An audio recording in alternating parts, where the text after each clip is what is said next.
В феврале 2016 года пресс-служба Москомстройинвеста сообщила, что власти Москвы выставят на торги нежилое здание 1917 года постройки на улице Тверская, 9А, строение 3. Дома здесь зажаты высокими сталинками, и оценить это место можно, если пройти от въездных ворот вглубь двора между домом композиторов и Брюсовым переулком. Скорее всего, в этом здании размещались склады или мастерские стекольных предпринимателей Костеревых, а сегодня оно переживает не самые лучшие времена. Согласно Хотьевскому плану Москвы 1852 года, уже тогда этот земельный участок в районе Тверской улицы принадлежал московскому купцу Андрею Григорьевичу Костереву. Здесь был и дом, и контора, и складские помещения. Сейчас уже сложно понять, где что располагалось, дом сильно запущен. На плане Хотьева владение Костеревых отмечено салатным цветом. Розовым отмечено соседнее владение предпринимателей Линштеттов. Костеревы владели стекольными заводами в Ярославской области. Это были одни из крупнейших производителей винной и водочной тары, скажем так. Они поставляли бутылки для фирм Леве, для фирм Депре, для фирм Шустова, Смирнова. Все водочные и винные заводы России, можно сказать, разливали вино в их стеклянную тару. В 1898 году возникло товарищество стеклянных заводов братья Николай и Иван Костеревы. 8 марта 1901 года, по высочайшему утверждению, потомственные почетные граждане братья Николай и Иван Костеревы получили звание поставщиков двора его императорского величества. После смерти Николая Костерева в начале XX века племянник Костеревых, дворянин Павел Иванович Блинов, состоящий в доле, стал единолично владельцем производства и купил новый дом для конторы и жилья в Гранатном переулке. Стеклянные бутылки Костеревых представлены в историческом музее, в Эрмитаже, в краеведческих музеях страны. Товарищество Костеревых – один из 3 российских заводов, изготовлявших фигурные бутылки, которые после употребления содержимого могли служить украшением дома. Нам удалось познакомиться с Андреем Павловичем Ушаковым, чей прадед воспитывался в доме Блиновых. Андрей Павлович коллекционирует фигурные бутылки и занимается историей стекла. Костеревы были поставщиками двора его императорского величества.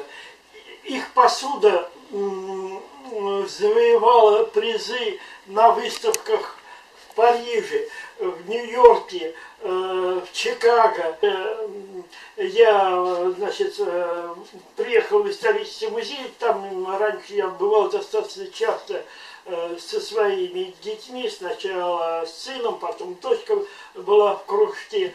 Купил билет, вошел, но первый этаж я знал очень хорошо, решил начать со второго, поднялся на втором, а там детская экскурсия достаточно шумная, поднялся на третий, первый зал я прошел, как ходят, просто быстрым шагом, повернулся направо во втором зале, в который я вошел, и увидел бутылку Костеревых для выставки в Париже 1889 года. То есть первый предмет, который я поднял в глаза, она оказалась бутылкой.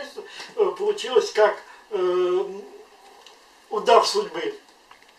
Я потом долго ходил по музею, искал, и даже мне удалось познакомиться с главным хранителем музея. Самая распространенная бутылка – это, конечно, Костеревский медведь, который выпускался белого и черного стекла. У меня есть 2 бутылки и белого, и черного, но особенность этих бутылок то, что она сверновка, но с этикетками на английском языке. Эта бутылка выпускалась для экспорта в Америку. И этот экземпляр я уже купил на американском коллекционном сайте. Андрей Павлович рассказал о том, как нашел и отреставрировал могилу Николая Костерева на Пятницком кладбище, и о том, как пытался спасти от сноса владение на Тверской 9 еще в начале 2000-х. Когда-то владения были памятником. Их история отмечена фамилией более древних владельцев, князей черкасских. После революции во владении расположилось общежитие НКВД. В конце 19-го, в середине-конце 19 века был достаточно известен русский писатель Златовратский. Несколько лет он жил как раз в усадьбе Костеревых, рядом со стекольным заводом, и в некоторых своих рассказах, хотя бы рассказ заводского хлопца, рассказывал именно о тяжелой жизни рабочих стекольных заводов и о тех предметах уникальных, которые выходят из их рук. Века здесь находилась московская контора стекольных заводов. Отсюда в основном проходил весь документооборот.